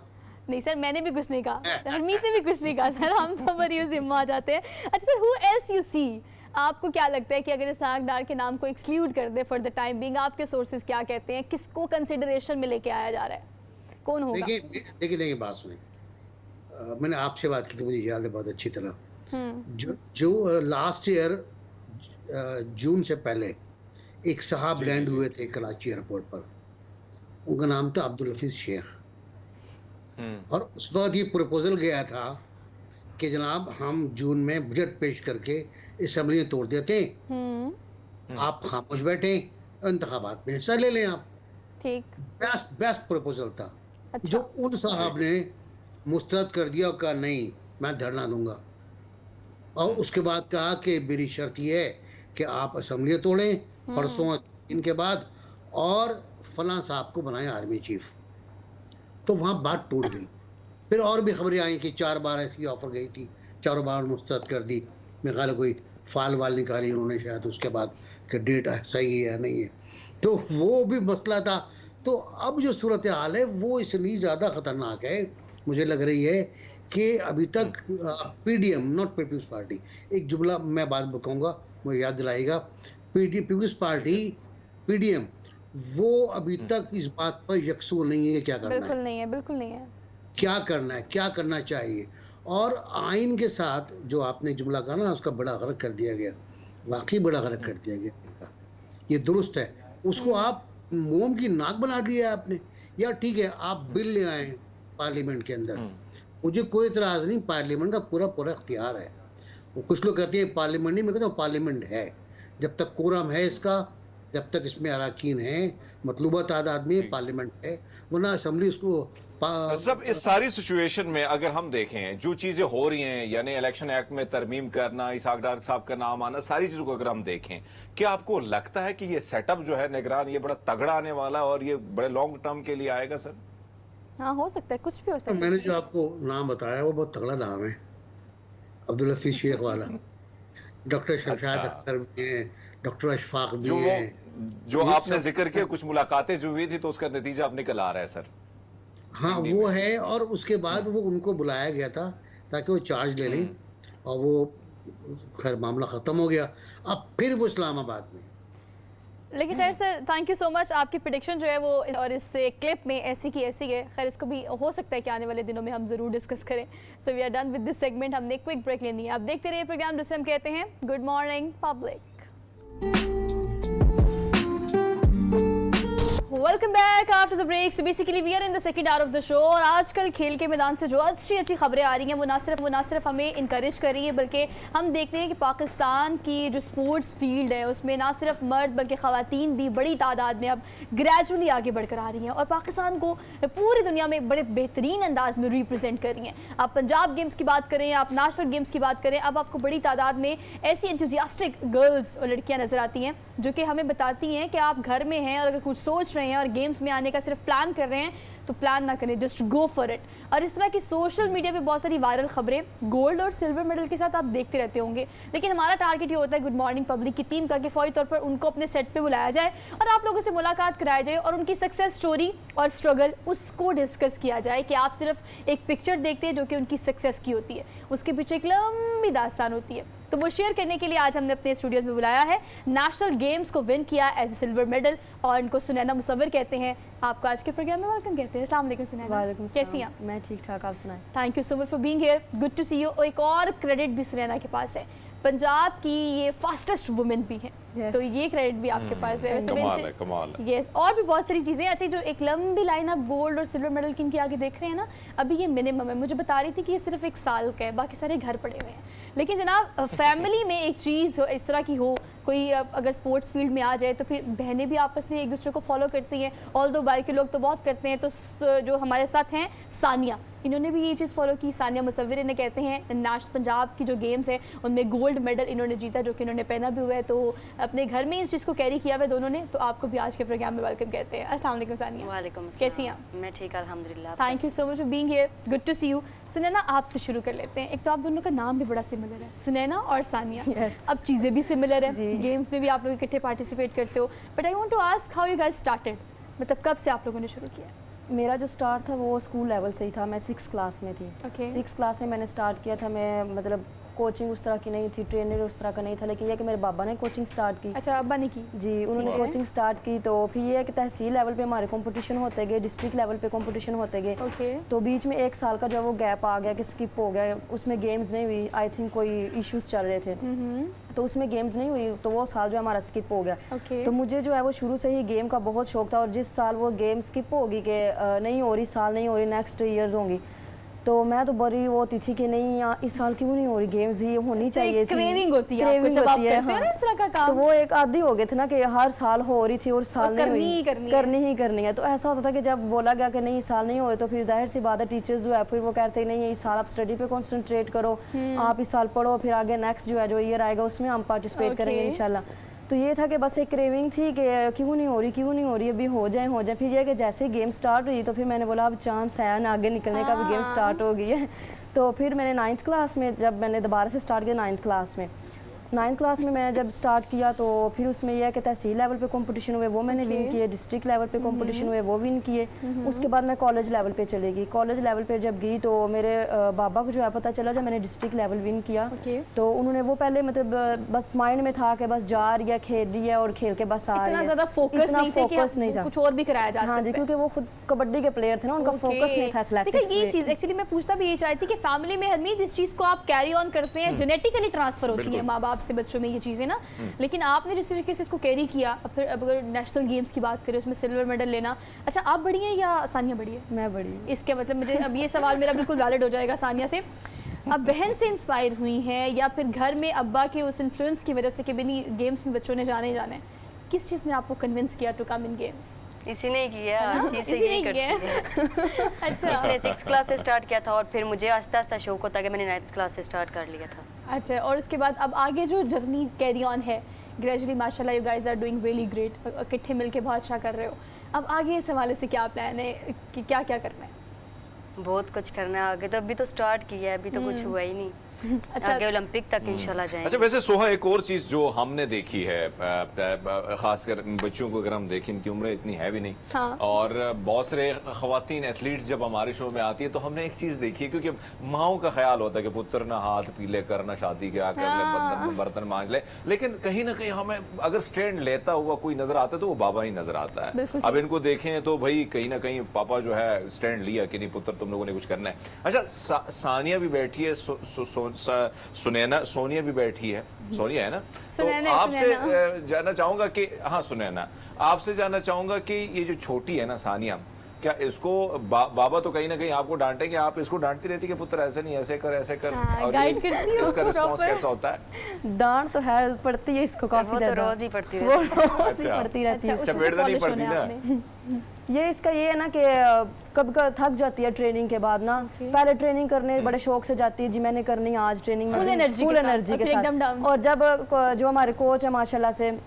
वो हमें ट्रेनिंग स्टार्ट करवाते हैं, तो इसका ये होता है कि उन्होंने बोला कि जी तुमने आज 300 मीटर लगानी है, 200 मीटर लगानी है, तो ये 3-4 तो सही लगाएगी परफेक्ट, उसके बाद बोलेगी बस मेरी लास्ट है, इसके बाद जो है ना मैंने बस कर देनी है, इसके बाद मैं बाकी कल करूंगी। अच्छी खासी तो डांट वो एक पड़ती है। शेड्यूल बना होता है कि नहीं आज आपने ये करना ही करना है, चाहे जिस तरह भी करना है। तो ये बाद में आके रोना शुरू हो जाती है जी, बस मेरी गेम में बस हो गई है, अब इससे ज़्यादा मैं नहीं कर सकती, मैं किसी कोई और गेम ज्वाइन कर लेती हूँ। फिर अगले दिन जब सुबह मॉर्निंग होती है तो ये वही फिर ब्रांड न्यू के बस हाँ आज मैंने करना है, आज मैं कर लूँ। अच्छा, आप तो जरा इनको इनकरेज करती हैं सुनैना, ये बताएं कि पंजाब के फास्टेस्ट वुमेन होने का जो अवार्ड आपको मिला है, जो क्रेडिट आपको मिला है, एजाज़ की बात है, लेकिन इसको विन करने के लिए कितनी मेहनत करनी पड़ी है, ये क्या था जो आपको इस चीज़ का क्रेडिट मिला है? इसमें बहुत ज़्यादा स्ट्रगल है पीछे, बहुत ज़्यादा, यस। क्योंकि मैंने 6th क्लास में स्टार्ट किया था, उसके बाद बाबा ने ट्रेनिंग दी, फिर उसके बाद कॉलेज लेवल पे गई, कॉलेज के बाद जो है मेरा वहाँ पे कंपटीशन हुआ इस्लामाबाद में, वो मैंने विन किया, फिर मुझे पंजाब यूनिवर्सिटी ने हायर कर लिया।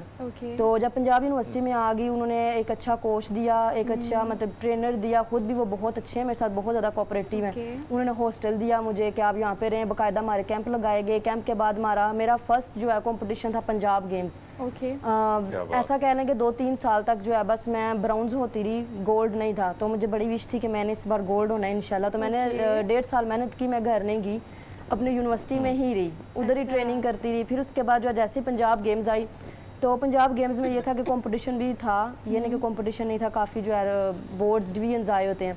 तो पंजाब गेम्स में मेरा फर्स्ट कंपटीशन हुआ था 400 मीटर, तो बाय चांस मुझे जो है वो अपर ट्रैक मिल गया। आप ऐसा कह लें 9th जो ट्रैक जो है वो सबसे जो ऊपर वाला ट्रैक होता है 9th गली, वो मुझे मिल गई। तो मैं सोच रही थी ये तो बहुत कर्व में आ जाएगा ना, क्योंकि जो नीचे होते हैं उनके लिए कर्व जरा कम होता है, डिस्टेंस कम और मेरा जो कर्व था ऊपर, और फिर उसके बाद मैं कोच की तरफ देख रही कि मुझे तो ये ऊपर वाला मिल गया, अब क्या करूँ। तो फिर उन्होंने मुझे समझाया कि नहीं, जब आपको अपर ट्रैक मिल गया तो आपके पास एक अच्छा चांस है कि आप उधर से ही निकल जाओ, आपने मत कहीं काम ज़्यादा नहीं करना। तो उस तरह वो चीज़ मेरे माइंड में थी कि नहीं, अब मैं क्योंकि मैं सबसे फर्स्ट पे थी, क्योंकि मेरा ट्रैक अपर था तो मैं सबसे फर्स्ट पे थी, तो मैं वहीं से निकल गई। तो जब मैं मतलब कि विनिंग मूवमेंट मेरे थे तो मुझे बहुत खुशी थी कि मैं फर्स्ट, मुझे गोल्ड लग गया। तो उसके बाद दूसरा कंपटीशन हुआ मेरा 200 मीटर का, उसमें भी मैं गोल्ड होगी, और जो मेन था वो फास्टेस्ट वूमेन का था। अच्छा, आपको पता है जितनी खूबसूरती से हरमीत सुनैना ये सारी स्टोरी सुना रही है ना, हम इसको इमेजिन भी साथ साथ प्ले भी कर रहे हैं कि हम ट्रैक भी, वो अपर ट्रैक हो, लोअर ट्रैक को हम दिखा भी रहे हैं। हाँ, और दो एक चीज़ की खुशी मुझे बहुत हुई है, I am happy to hear this from Sunaina और सानिया के जिस तरह से पंजाब गवर्नमेंट ने और पंजाब इंस्टीट्यूट ने और पंजाब गेम्स ने इन दोनों को ऑन किया है, ना सिर्फ ट्रेनिंग दी, जैसे कि पंजाब यूनिवर्सिटी ने जिस तरह से सुनैना को ऑन किया, हॉस्टल दिया, ट्रेनिंग के लिए कोच दिया, उसके बाद प्लेटफॉर्म दिया। हाँ, मैं इन दोनों को बुलाने का मकसद ये भी है कि हम एक पाथवे भी आपको गाइड कर सकें कि अगर बच्चियाँ आना चाहती हैं तो ऐसे कौन से तरीके जिसके थ्रू आपको आप अपने आप को पॉलिश कर सकते हो, कैश कर सकते हो। आपके पास तो बड़ी अच्छी गाइडेंस है सानिया, बताती रहती हैं आपको, गाइड करती रहती हैं, लेकिन उसके बावजूद भी ऐसी कौन सी चीज़ है जो आपको लगता है कि ख़वातीन में होनी चाहिए अपने आप को कंसिस्टेंट रखने के लिए, इस गेम्स में आने के लिए, क्योंकि अभी बच्चियाँ चाहती हैं लेकिन बहुत सारी मसाइल होते हैं, बड़ी सारी हर्डल्स होती हैं, वो नहीं आ पाती। तो आप क्या समझती है कि बच्चों को किस चीज़ की वजह से, किस सोच के तहत इन गेम्स में आना चाहिए? अगर पीछे से उनको सपोर्ट मिलता रहे, माँ बाप के मतलब सपोर्ट करते रहे, तो इन बच्चियाँ आगे आ सकती हैं। आपको कितनी मुश्किल हुई है? हमें कोई नहीं मुश्किल, हमें शुरू से सपोर्ट था। आपको कुछ फेस वैसे तो सानिया के लिए तो बड़ी आसानी है। हाँ, हाँ जी जी हरमीत। सुनैना बैठी है। अच्छा, वैसे अगर मैं बात करूं, बहुत सारे मेडल आप लेके आई हैं घर में, तो मेरे ख्याल में और भी पड़े हैं जिस तरह आप फरमा रही हैं सुनैना। अब आपसे जानना चाहेंगे, जिस तरह सानिया की बात आपने की कि बहुत कहती कि नहीं नहीं आज नहीं कल खेलांगे, घंटे बाद खेलांगे, ये जो सिलसिला चलता है, जब आप मेडल लेके आती है, नया मेडल, फिर आप दिखाती हैं कि ये देखे ना सुनैना, आपने सानिया आपने पहुंचना, ये मेडल ले आना है, तो क्या रिएक्शन होता है सानिया की जानिब से? सानिया थोड़ा सा आपसे जानना चाहेंगे, किस तरह से इनकरेज होती हो जब भी कोई नया गोल्ड मेडल घर में इजाफा होता है? तो फिर अच्छा कंपटीशन घर में जब भी होता मैंने होगा? ट्रेनिंग शुरू की थी, मैंने पंजाब गेम्स में गोल्ड मेडल लिया था रिले में। तो मुझे तब कह रही थी, अब देखा ना, मैंने बोला था ना ट्रेनिंग कर लिया करो, ऐसे ही होता है। मैंने कहा हाँ अब किया करूंगी, फिर से मैं वैसे ही हो जाती। अच्छा, गोल्ड मेडल मिलता है तो एक इनकरेज हो जाते हैं ना, हाँ बूस्ट हो जाते हैं कि अब मैंने करना है। लेकिन आपका जो, अच्छा देखिए, जब प्रॉब्लम्स होती है ना ख़वातीन को, ऑब्वियसली आपका जर्नी माशाल्लाह बहुत अच्छा रहा है, लेकिन फिर भी सानिया मैं आपसे जानना चाहती हूँ, परेशानी कहाँ कहाँ होती है? घर में तो नहीं होती, लेकिन स्कूल, कॉलेज, यूनिवर्सिटी हर चीज़ मैनेज करनी होती है। तो ये कभी फील किया आपने कि कहीं ना कहीं थोड़ा बहुत ख़वातीन को मसाइल का सामना करना पड़ता है? हाँ जी, करना तो पड़ता है, लेकिन हमें आज तक ऐसा नहीं हुआ। हम मिल के कर लेते हैं जो कुछ भी होता है। तो अम्मा बाबा से कौन ज़्यादा सपोर्ट करते हैं, अम्मा या अब्बा? दोनों ही करते हैं। दोनों ही बहुत करते हैं। बाकी सिबलिंग्स घर में कौन कौन सी हैं? तो बाकी लोग जो हैं घर में, अच्छा टीचर्स का क्या रिएक्शन होता है? स्टडीज मैनेज होती है साथ, बिकॉज पढ़ाई को साथ पैरेलल लेके चलना ये भी एक टास्क है, ये बताएं। स्टडीज मैं तो फिलहाल अभी नहीं कर रही, मेरे अभी मैंने पेपर्स दिए हैं, तो स्टडीज भी ठीक ही है।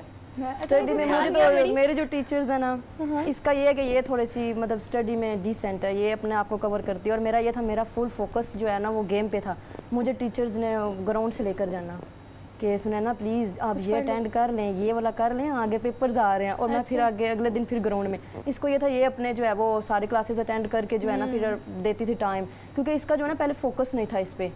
तो अभी भी जो है ना ये मैं मुझे कहती है कि यार तुम पता नहीं कैसे कर लेती हो, इतनी ये लगा लेती हो, तुम थकती भी नहीं हो और कुछ रोती भी नहीं हो, कुछ भी नहीं करती, तुम्हें तो कुछ फील ही नहीं होता। लाइक मेरी इंटर यूनिवर्सिटी थी, तो मैं काफ़ी हार्ड ट्रेनिंग कर रही थी, ये भी मेरे साथ उस वक्त ट्रेनिंग कर रही थी। उस वक्त इसका कोई इवेंट नहीं था, बस साथ लगी हुई थी वैसे ट्रेनिंग, क्योंकि ट्रेनिंग तो वो जो है हम कभी छोड़ते नहीं, पूरा साल ही करते हैं। तो मेरी इंटर यूनिवर्सिटी थी, तो इसने मुझे बोला, कहती है कि तुम बहुत ट्रेनिंग कर रही हो और तुम्हें दर्द वगैरह नहीं होता बॉडी में, शाम को आकर तुम, मतलब एक टफ रूटीन है ना, इसको मैं सिखाती थी। सवाल बड़े इनोसेंट से और बड़े ऐसे ना चाइल्डिश से हैं। वो है भी माशाल्लाह छोटी सी बच्ची है, अभी आपसे भी छोटी है, वैसे भी मतलब वो छोटी है। लेकिन जैसे उसने एक बात की, सानिया ने कहा देखिए मेरा तो ओलंपिक्स में जाने का प्लान है, और ये अच्छा भी है, ये आप में ये जज्बा होना भी चाहिए। अब माशाल्लाह इतने गोल्ड मेडल, सिल्वर मेडल लेने के बाद अब क्या आगे पाथवे है, मतलब कि क्या प्लान किया हुआ है, किस तरह से, क्योंकि पाकिस्तान का ओलंपिक्स में रिप्रेजेंट करना अपने आप को ये एक मुश्किल है, अब तक हमने इतना ज़्यादा नहीं देखा लोगों को। तो आप इस हवाले से क्या स्ट्रैटेजी है, कोच के साथ मिलकर क्या प्लानिंग करती हैं, मुस्तकबिल में क्या करने का प्लान है? मुस्तकबिल में इंशाल्लाह, जैसे कि अभी हमने इतनी स्ट्रगल किया ट्रेनिंग किया, आगे भी अभी काफ़ी स्ट्रगल है। ये नहीं कि हम पहुंच गए इस लेवल पे कि हम अभी आगे जाएंगे, नहीं, अभी काफ़ी स्ट्रगल है, काफ़ी हमें ट्रेनिंग की ज़रूरत है। उसके बाद इंशाल्लाह भी ये है कि पहले हमारा होता है कि यूनिवर्सिटी में कॉम्पिटिशन्स होते हैं, जैसे मैं जिस यूनिवर्सिटी में जो है पढ़ रही हूँ, पंजाब यूनिवर्सिटी ने मुझे हायर किया हुआ है, तो उनकी तरफ से जो है वो मैं पार्टिसिपेट करती हूँ, खेलती हूँ। अभी 20 साल की इंटर यूनिवर्सिटी हुई थी नवंबर में, तो उसमें मेरे 6 गोल्ड थे और 1 सिल्वर था। तो उसमें मैं बेस्ट एथलीट बनी थी। फिर उसके बाद पंजाब गेम्स हुई। पंजाब गेम्स में ये होता है कि हम अपने बोर्ड की तरफ से खेलते हैं, जैसे मेरा बोर्ड रावलपिंडी है, तो अब ये लाहौर बोर्ड की हो गई है, बिकॉज इसकी माइग्रेशन इधर हो गई है, ये अब लाहौर बोर्ड की होगी और मैं होगी रावलपिंडी के। आगे हम दोनों एक टीम में थे, अब दोनों कॉम्पिटिटर्स हैं, तो घर में कंपटीशन हो गया अब तो। अब ये कॉम्पिटिटर वाली जो है बात होगी। तो इसी तरह फिर आगे जब हम नेशनल में जाते हैं, तो जो यूनिवर्सिटी की एक टीम होती है, जो बच्चे यूनिवर्सिटी में विन करते हैं, वो टीम बन जाती है हायर एजुकेशन की, जैसे HSC की टीम कह लें, HEC की टीम। फिर सुना ना एक और चीज जी जी जो हम देखते हैं, आप दोनों को अगर हम देखें, खासकर एथलीट को हम देखते रहते हैं, खाने पीने के हवाले से आपसे पूछना चाहेंगे, क्या लाहौरी जैसे तगड़ा नाश्ता करती हैं या हल्का फुल्का सकती हैं? डाइट रूटीन, डाइट तो जाहिर सी बात है, वो हमें एक प्रॉपर जो है डाइट प्लान दिया जाता है, जो हमारे कोच उन्होंने हमें डाइट प्लान दिया हुआ है कि आपने इसको फॉलो करना है। अच्छा। जिसमें फास्ट फूड तो बिल्कुल भी नहीं है, ड्रिंक्स बिल्कुल भी नहीं है, आप जूसेस का इंटेक ज़्यादा करो, शेक्स शेक का भी इंटेक तब जब आपका हैवी वर्कआउट हुआ है, तो उसमें लाइक शेक इस तरह का हो कि जो आपको बॉडी में पावर दे, ताकत दे, जो आपकी एनर्जी दोबारा से, हाँ, जो आपकी एनर्जी जितनी भी जो है वो गई हुई है वो वापस भी आए। तो इस तरह की चीज़ें लेते हैं कि जो ट्रेनिंग से पहले हम खाएं, ताकि हमारी जो ट्रेनिंग है उसमें हमें कोई इशू ना हो, और ट्रेनिंग के बाद जो हम चीज़ें खाते हैं, लाइक आप ऐसे कह लें, फ्रूट्स कह लें, सैलड्स कह लें ज़्यादा से, उसके बाद ये मतलब कॉन्शियसली आपको अपनी डाइट से लेके अपनी वर्कआउट रूटीन हर चीज़ को बड़ा मैनेज करना पड़ता है। मैनेज करना अब जो लड़कियां हमें देख रही हैं, हमें स्क्रीन के उस तरफ या कैमरे के उस तरफ जो खातून हम विज़िट करना चाहती हैं या जो इस फील्ड में आना चाहती हैं, अब जो बच्चियां हैं या तो अपॉर्चुनिटी नहीं होती या बहुत सारे मसाइल होते हैं या बाज़ औक़ात हौसला नहीं होता आप में। आप क्या कहना चाहती हैं उन तमाम बच्चियों को कि किस तरह से पार्टिसिपेट किया जाएंगे? मेरा उन तमाम बच्चियों के लिए यही पैगाम है कि सबसे पहले जो है ना, आपको घर की सपोर्ट बहुत ज़रूरी है, क्योंकि जब आपका बैकग्राउंड अच्छा होगा तो आप आगे जो है जाते जाओगे। जैसे अब हमारा बैकग्राउंड अच्छा था, हमें फैमिली की तरफ से कोई इशू नहीं था, माशाल्लाह हमारी फैमिली, चाचू ताया भी काफ़ी बड़ी फैमिली है, बिग फैमिली, सब सपोर्ट करते हैं, सब सपोर्ट करते हैं। किसी ने आज तक नहीं बोला आप ये क्यों कर रही हो, आपको ये क्यों, मतलब इसमें तो नहीं है जी, बच्चियों का जो है वो स्कोप नहीं है, नहीं करना चाहिए, नहीं करना चाहिए, आप पढ़ो लिखो, डिग्री लो, आगे शादियाँ करो। तो ऐसा तो कुछ हुआ ही नहीं ना किसी ने कभी बोला कि भाई अब इनकी शादी कर दो। तो कुछ मतलब हमारे जो बाबा हैं वो काफ़ी सपोर्टिव है। तो ये है कि आपका बैकग्राउंड सपोर्टिव होना चाहिए, आपके अगर माँ बाप आपको सपोर्ट कर रहे हैं, उसके बाद अगर आपको स्कूल में कोई, अगर बच्ची स्कूल में है या कॉलेज में है, या कॉलेज उसने क्लियर कर लिया तो अब आगे यूनिवर्सिटी का प्लान है कि भाई हमने यूनिवर्सिटी जाना है, तो किसी चीज़ में पार्टिसिपेट करना है, तो आप यूनिवर्सिटी देख लो कोई अच्छी जिसमें स्पोर्ट्स का ज़्यादा स्कोप हो। आप जैसे कह लें कि पंजाब यूनिवर्सिटी का अच्छा प्लेटफॉर्म है। अच्छा, ये बात बिल्कुल ठीक है, मैं इसी को सेकंड करना चाहती हूँ सुनैना, कि कोटा मौजूद होता है आपके स्पोर्ट्स का ख़ास तौर पे। तो अगर आप किसी भी यूनिवर्सिटी का रुख करते हैं, वो प्राइवेट सेक्टर की हो या गवर्नमेंट सेक्टर की हो, किसी भी स्पोर्ट्स के थ्रू आप एक अच्छा प्लेटफॉर्म आपको मिल सकता है अपने आप को पॉलिश करने का, फिर कैश करने का, और ऑल दो पाकिस्तान को रिप्रेजेंट करने का। तो ये एक पाथवे है जिसको यूटिलाइज़ करके ख़वातीन ख़ास तौर पे जो सोचती हैं, सिर्फ सोचती हैं, अब इम्प्लीमेंटेशन और प्रैक्टिकल लाइफ में इसको फॉलो करके चीज़ें बेहतर की जा सकती हैं। Sunaina, thank you so much for being here. बहुत अच्छी डिस्कशन रही आपसे। सानिया, आपका भी बेहद शुक्रिया। Best of luck both of you from good morning public की होल टीम, कि इतने रहे गोल्ड मेडल और पाकिस्तान का नाम रोशन करती रहें। हमने एक ब्रेक लेनी है, वापस आते हैं एक ब्रेक के बाद। Keep watching good morning public. Welcome back after the break. चलिए आए आपको सैर कराते हैं गिलगित बल्तिस्तान के एक ऐसे गांव की जहां की आबादी जो है वो मैक्सिमम, जो अगर हम घरानों की बात करें तो वहां पर 400 घर है हरमीत सिर्फ, लेकिन उन 400 घरों में जो रहने वाले लोग हैं, कैन यू इमेजिन कि वो 9 से ज़ायद ज़ुबानें बोलते हैं, और आपस में उनका इंटरेक्शन कैसे होता है, उनके ताल्लुकात आपस में कैसे हैं, कौन किस तरह से किस लैंग्वेज में किससे कम्युनिकेट करता है। हरमीत, अगर हम गिलगित बल्तिस्तान की लिटरेसी रेट की बात करें तो हमें ऑलरेडी पता है कि वहाँ का लिटरेसी रेट जो है वो 99.9 है। मतलब ओवरऑल अगर हम स्पोर्ट्स में देखें, इंटेलेक्चुअल में देखें, ब्यूरोक्रेसी में देखें, इंटरनेशनल वर्ल्ड में देखें, तो बहुत सारे ऐसे बच्चे बच्चियाँ गिलगित बल्तिस्तान से जिनका ताल्लुक है वो अपनी सर्विसेज पूरी दुनिया में दे रहे हैं, पाकिस्तान में बल्कि ख़ास तौर पे। तो वहाँ पर अगर आप हरमीत, मैंने जब गिलगित को विज़िट किया तो यकीन करें हर गली मोहल्ले से निकलने वाले बच्चों का जो ग्रुप है उनके हाथ में बुक्स और पीछे बस्ता होता है। तो ये एक सीन जो आपको वहाँ देखने में मिलता है ना, ये साथ में जो ये रिपोर्ट है बिल्कुल बहुत मजे की है, क्योंकि 9 जुबानें एक इलाके में बोलना, वैसे तो जुबानें जितनी भी आपको आती, जितना भी आप बोल सकते हैं या सकती हैं, तो मेरे ख्याल में बहुत अच्छी बात है। और अगर आप कहीं एक ऐसे इलाके में रहते हैं जहाँ पे बहुत सारी जुबानें जो हैं उनका मिक्सचर है, तो एक दूसरे से कम्युनिकेट करना, फिर वहाँ से सीखना, ये बहुत बड़ी बात है। आपको अगर हम देखें, जब आप मुख्तलिफ शहरों में जाते हैं, वहाँ के भाषा हम सीखते हैं, तो हमें बड़ा अच्छा लगता है, बल्कि उनको सुनना और उनको भी अच्छा लगता है, जो दूसरी कम्युनिटी या दूसरे जुबान बोलने वाले लोग हैं उनको भी बड़ा अच्छा लगता है कि हाँ कोई पठान है तो वो पंजाबी में बात करे, कोई पंजाबी पश्तो में बात करे, या कोई सराइकी या सिंधी में बात करता है। तो मैं तो पाकिस्तान के मुख्तलिफ इलाकों में गया और वहाँ पे कहीं ना कहीं हाँ कोशिश की है कि सिंधी सीखने की, लेकिन सिंधी मानो थोड़ा सा मेरे लिए मुश्किल थी, नहीं सीखी। हाँ समझ आती है। इसी तरह सराइकी को बड़े आसानी से, आप अगर खैबर पख्तूनख्वा में जाते हैं तो 2 जुबानें बड़ी आम है। एक पहाड़ों में जो लोग रहते हैं, पहाड़ी लोग जिसे कहते हैं, जिसे गुजर भी कहा जाता है हमारे इलाकों में, तो जो गुजरी है वो बोली जाती है, फिर पश्तो बोली जाती है। इसी तरह हजारा के इलाकों में जाते हैं तो फिर जुबानें जो हैं वही जुबान है। हिंद को पिशावर की हिंद को थोड़ी सी अलग है, एबटाबाद की अलग है, हरीपुर की थोड़ी सी डिफरेंट है, अल्फाज का जो चुनाव है थोड़ा सा डिफरेंट है।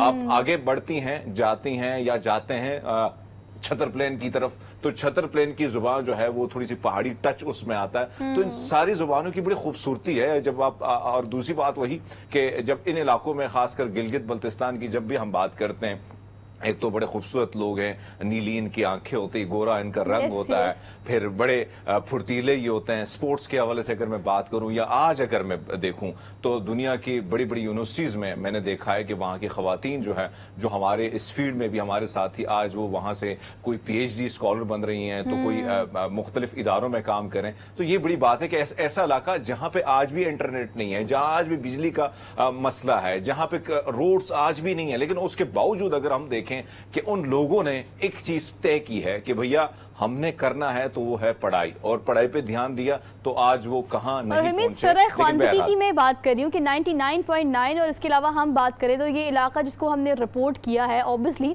उर्दू और अंग्रेजी के अलावा, मतलब यहाँ पे आपको पता है टूरिस्ट बहुत बड़ी तादाद में आते हैं ना, मतलब गिलगित बल्तिस्तान को तो खास तौर पे टारगेट किया जाता है, वो फॉरेनर्स हों या पाकिस्तान के लोग हों, जाते हैं सयाह बहुत बड़ी तादाद में वहाँ पे। तो अंग्रेज़ी इंग्लिश तो वैसे यूनिवर्सल लैंग्वेज है, वो भी आती है, उर्दू और इसके अलावा शिना भी, और इसके अलावा फ़ारसी भी। तो इतनी सारी ज़ुबानें आना, वैसे भी कहते हैं कि एक आम इंसान कम से कम 2 से ज़्यादा ज़ुबानें आनी चाहिए। तो भाई ये इनका क्रेडिट है, और ऐसे बहुत सारे क्रेडिट के लोग होनहार ज़हीन वहाँ से मिलते भी हैं, और वहाँ पे आप जाएँ तो आपको इस बात का एहसास होता है कि यस ये पाकिस्तान में ही बसने वाले लोग हैं जो इतने टैलेंटेड हैं।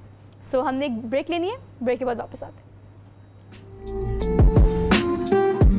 Welcome back after the break. So basically we are living in 21st century, the era of technology, and we have everything on a single click. लेकिन ये क्लिक बड़ा स्मार्टली आपने यूटिलाइज करना होता है। आप YouTube की बात करें, आप सोशल मीडिया की बात करें, किसी भी Amazon या दराज या XYZ कोई भी ऐसे प्लेटफॉर्म की बात करें जहाँ पर ऑनलाइन आपका बिजनेस सेल होता है, वो स्मॉल स्केल हो या लार्ज स्केल हो। आजकल सोशल मीडिया पे ही आप देखते हैं कि तमाम लोग किस तरह से मार्केटिंग स्किल्स को यूटिलाइज करके अपने ब्रांड को ग्रेजुअली ऊपर लेके जाते हैं, और एक छोटा सा आइडिया एक बड़ा एम्पायर बन जाता है। यही कहलाता है एंटरप्रेन्योरशिप, और यही वो चीज़ें हैं जो कि किसी भी बिजनेस को शुरू करने के लिए सबसे पहले कीप इन माइंड रखनी होती हैं। लेकिन आजकल बहुत सारी ऐसी एजेंसीज, मार्केटिंग एजेंसीज, जो मार्केटिंग स्किल्स और स्ट्रैटेजीज के थ्रू किसी भी ब्रांड को दिनों में कहीं ऊपर लेके चली जाती हैं। तो कौन कौन सी ऐसी एजेंसीज हैं जो कि इस हवाले से काम कर रही हैं? वन ऑफ दोस्त हमने बेसिकली इन्वाइट किया है जुहेब को, जो कि इस्लामाबाद स्टूडियो में मौजूद है हरमीत सिंह के साथ। जुहेब अवानी ने कहते हैं, ये CEO है एलीट PR एजेंसी के, और इसके अलावा PR एक्सपर्ट है। तो आपको आज के प्रोग्राम में वेलकम कहते हैं, and Harmeet over to you. बिल्कुल सो आपने दुरुस्त फरमाया कि जैसे जैसे हम देख रहे हैं बहुत सारी चीज़ों में जिद्दत आ रही है, तो फिर इसी तरह मार्केटिंग। जुहैब पाजी हमारे साथ हैं। जुहैब का काम देख के और जो काम वो कर रहे हैं और मुख्तलिफ प्लेटफॉर्म पे वो अपना लोहा मनवा रहे हैं। पाजी बहुत शुक्रिया आपका।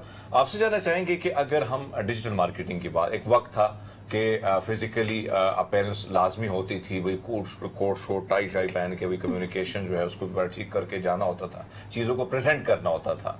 अब बड़ा आसान हो गया है या वो आसान था? और अब अगर हम देखें ये मार्केटिंग से कितनी जल्दी जो है कोई बिजनेस को अगर आपने बूस्ट करना है तो उसमें कितना टाइम लग जाता है? बेसिकली देखें, अगर हम पहले की बात करें तो पहले सोशली लोग एक्टिव नहीं थे। सोशल मीडिया पे लोगों के पास इतना टाइम नहीं था, और जो ट्रेंड्स थे वो बड़े डिफरेंट थे। अब जब पेंडेमिक आया, लोग घरों में बैठे, लोगों के पास टाइम नहीं था, क्या करें, तो उन्होंने सोशल मीडिया पे अकाउंट्स ज़्यादा एक्टिव किए, सोशल मीडिया पे ज़्यादा एक्टिव हुए, वर्क फ्रॉम होम, बाकी social media, Facebook, Instagram, YouTube, vlogs, बहुत ज़्यादा लोग इस फील्ड में इन्वॉल्व हुए। इसके बाद क्या हुआ कि आहिस्ता आहिस्ता सोशली लोग जब ज़्यादा एक्टिव हुए, तो फिर ऑब्वियसली जब आपको पता है कि रुझान जब लोगों का एक तरफ हो जाता है, वो सोशल मीडिया पे एक्टिव होते हैं, तो वहाँ पे बिजनेसेस ने उसको कैच किया एज अ अपॉर्चुनिटी। उन्होंने अपने सोशल मीडिया प्लेटफॉर्म्स को एक्टिव करके अपने बिजनेसेस को प्रमोट किया। बिल्कुल। अगर आप बात करें for example social media marketing, कितने इन्फ्लुएंसर्स, वीलॉगर्स, यूट्यूबर्स जो होते हैं, इसके अलावा इंस्टाग्रामर्स, वो ज़्यादा इमर्ज हुए। अब बेसिकली इनका रोल क्या है, या डिजिटल मार्केटिंग का रोल क्या है? बेसिकली कोई भी ब्रांड है, उन्होंने अपनी रीच दिखानी है मार्केट को, लोगों को। कोई भी बिजनेस है, उसने दिखाना है अपने आप को मिलियंस ऑफ लोगों तक। अब टीवी जो एक मीडियम है वो बड़ा एक्सपेंसिव है। सोशल मीडिया एक ऐसा टूल है कि जो कि इतना एक्सपेंसिव नहीं है लेकिन प्रोडक्टिव है।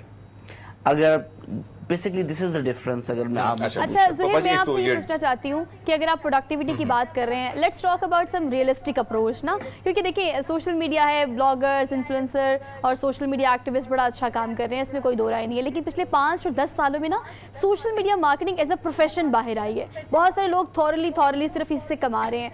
अब जिस ब्रांड ने, फॉर एग्जांपल आपकी पीआर एजेंसी है, आपने एक बंदे को रखा, वो इन्फ्लुएंसर है, आपने उससे कहा कि आपने इसको, इस ब्रांड को, फॉर एग्जांपल कोई एस्थेटिक ब्रांड है, आपने इसकी पीआर करनी है। अब वो पेड पीआर है, आपको पता है उसने माँ सिवाय तारीफों के किसी और चीज़ को अप्रोच करना ही नहीं है ना। ऑनेस्ट रिव्यू कितना मैटर करता है आपकी पीआर में, कि आपने किसी भी ब्रांड को, खा वो कपड़ों का हो, जूतों का हो या स्किन का हो, आपने बड़ा उसको ऑनेस्ट रिव्यू देना होता है। तो ऑनेस्ट रिव्यू कम हो जाता है ऐसे सोशल मीडिया पे। में देखा जाए तो जो लोग ऑनेस्ट रिव्यूज देते हैं, जो लोग कंटेंट ऑनेस्टली लगाते हैं और कंटेंट पे फोकस करते हैं, एक्चुअल में लॉन्गजेविटी उनके अंदर ज्यादा होती है। अगर एक इंसान है एक दफा गलत फीडबैक दे देगा, गलत ब्रांड को प्रमोट कर देगा, तो उसकी जो ऑडियंस है वो बड़ी लॉयल होती है। अगर वो देखेगी कि यार ये गलत ब्रांड को प्रमोट कर रहा है या वो प्रोडक्ट्स यूज कर रहा है जो कि इतने प्रोडक्टिव नहीं है और बिला वजह उनको प्रमोट कर रहा है, तो उससे क्या होगा, उस इन्फ्लुएंसर की क्रेडिबिलिटी भी खराब होगी और ब्रांड की भी क्रेडिबिलिटी खराब होगी। तो ये इन्फ्लुएंसर्स को बड़ा एक इंपॉर्टेंट एस्पेक्ट है जो कि माइंड में रखना चाहिए कि जिस चीज की भी वो प्रमोशंस करें, उनको देखना चाहिए कि एक्चुअल में मेरी ऑडियंस डायरेक्टली इन्वॉल्व है। तो ये बड़ी इंपॉर्टेंट चीज है। ये सवाल बड़ा अहम है, क्योंकि हम ज्यादातर अगर कोई चीज खरीदते हैं या किसी जगह विजिट करते हैं तो रिव्यू जो है उसको देखते हैं कि क्या क्या उसके बारे में लोगों की क्या राय है। माजी में हमने इस किस्म की चीजें बड़ी फेक भी देखी, बहुत सारी चीजें। अब आपको क्या लगता है कि क्या अब जो मार्केटिंग करने वाले हैं वो रियलिस्टिक अप्रोच अब हो गई है कि क्योंकि माजी में बहुत सारे ऐसे लोगों को एक चीज का आपने ऑर्डर किया, नीचे हमने रिव्यू देखा, बड़ा पॉजिटिव चीज देखी, तो भाई वो 10 आता नंबर कुछ है, होता कुछ है, नजर कुछ आता है। एक्चुअल में बेसिकली वही बात आ जाती है ना कि अब ऑर्डर किया, रिव्यू देखा। देखिए आप कंटेंट जो बना रहे हैं, ठीक है, उन पे बड़ा डिपेंड करता है ये। अगर वो अच्छा कंटेंट बना रहे हैं और ऑनेस्ट रिव्यू दे रहे हैं तो लोगों का सोशल मीडिया की तरफ रुझान ज्यादा रहेगा, ठीक है। अगर लोग डिसऑनेस्टी की तरफ जाएंगे या कंटेंट अच्छा नहीं बनाएंगे या रिव्यूज अच्छे नहीं देंगे तो ऑटोमेटिकली वो लोग आउट ऑफ द पिक्चर होते जाएंगे। तो वो ऑटोमेटिकली मार्केट, देखिए इस्लामाबाद की मार्केट हो, लाहौर की मार्केट हो, वर्ड ऑफ माउथ बड़ा स्प्रेड होता है कि यार ये बंदा जो है ना कंटेंट अच्छा नहीं लगा रहा या ये ऑनेस्ट रिव्यूज नहीं दे रहा। तो ये चीज इन्फ्लुएंसर के लिए बड़ी जरूरी है। ऑडियंस स्मार्ट है, ऑडियंस एक जगह एक बंदे को नहीं देखती है, और भी लोगों को देख रही होती है, फिर भी वो पिक एंड चूज कर रही होती है। वो गूगल के रिव्यूज भी देख रही होती है, वो इंस्टाग्राम पे भी रिव्यूज देख रही होती है, ओवरऑल सोशल मीडिया उनके जो इंस्टाग्राम पे पेजेस हैं फॉर एग्जांपल। अगर देखिए जो इन्फ्लुएंसर है या डिजिटल मार्केटिंग है, उसने क्या करना है, ऑडियंस को कैप्चर करना है, ठीक है। अब कैप्चर तो कर लिया, अब आपके जो पेज पे जो कंटेंट लगा हुआ है अगर वो अपीलिंग नहीं होगा, अट्रैक्टिव नहीं होगा, तो क्या होगा, मतलब लोग ऑटोमेटिकली उससे इंस्पायर नहीं होंगे और जाएंगे नहीं। तो ये कंटेंट भी बहुत मैटर कर रहा होता है कि वो कैसे प्रेजेंट कर रहे हैं। अच्छा ज़ुहैब, लास्ट में ये एड्रेस कीजिएगा कि अगर हम ऑर्गेनिक फॉलोअर्स की बात करें तो कोई भी ब्रांड हो, आजकल ये चीज़ भी बहुत मैटर करती है कि रीच बहुत अच्छी होनी चाहिए, ऑर्गेनिक फॉलोअर्स होने चाहिए। तो ये चीज़ जो मार्केट में आ गई है, किसी भी चीज़ को पीक मिलती है पाकिस्तान में तो आपको पता है उसकी दो चीज़ें हो जाती हैं, या तो बिल्कुल ठीक रास्ता होता है या गलत रास्ता होता है। तो इस चीज़ को डिफ्रेंशिएट करने के लिए ब्रांड्स को आप क्या सजेस्ट करेंगे, how they can work? Actual में देखिए ऑर्गेनिक फॉलोइंग बड़ा इजी है आजकल, तो इजीली पता चल जाता है कि किसकी ऑर्गेनिक है किसकी इनऑर्गेनिक है। डेड पॉड्स भी होते हैं, वो इजीली उस पर क्लिक करते हैं तो वो डेड पॉड्स होते हैं, ठीक है। और इवन के सॉफ्टवेयर्स भी आ गए हैं आजकल, वो इजीली पता चल जाता है। At the end of the day जो इन्फ्लुएंसर्स हैं, जो इस फील्ड में आना चाहते हैं, जो आगे बढ़ना चाहते हैं, उनको एक मैं मैसेज जरूर दूंगा जो कि मैं अक्सर हाईलाइट करता हूँ कि देखें, गो फॉर योर पैशन। जितने भी सक्सेसफुल व्लॉगर्स हैं, यूट्यूबर्स, इन्फ्लुएंसर्स कोई भी हैं, वो ये सोच के इस फील्ड में नहीं आए कि उन्होंने बहुत लाखों कमाने हैं इस फील्ड से, वो अपने पैशन को लेके आए हैं। तो अगर आपका पैशन है इस फील्ड में, आप कंटेंट अच्छा बना रहे हैं, कंसिस्टेंट है अपने काम से, तो इन द लॉन्ग रन कोई ना कोई ऐसी आपकी पोस्ट वायरल हो जाएगी, कोई ना कोई आपका ऐसा कंटेंट अच्छा लग जाएगा आवाम को, जो कि आप टॉप ऑफ द पाइल आ जाएंगे। Alright Zuhaib, thank you so much in Islamabad. और आपकी एक बात बिल्कुल ठीक है, कंटेंट क्रिएटर होना बहुत ज़्यादा ज़रूरी है। फॉलो करेंगे तो फिर कोई फायदा नहीं होगा, ट्रेंड सेटर बनने की कोशिश करें तभी चीज़ें वायरल भी आराम से हो जाएंगी। So we are done with the show for today. इंशाल्लाह आपसे मुलाकात करेंगे कल नए टॉपिक, नए इश्यूज़ के साथ। अपना बहुत सारा ख्याल रखिएगा। अल्लाह हाफिज़।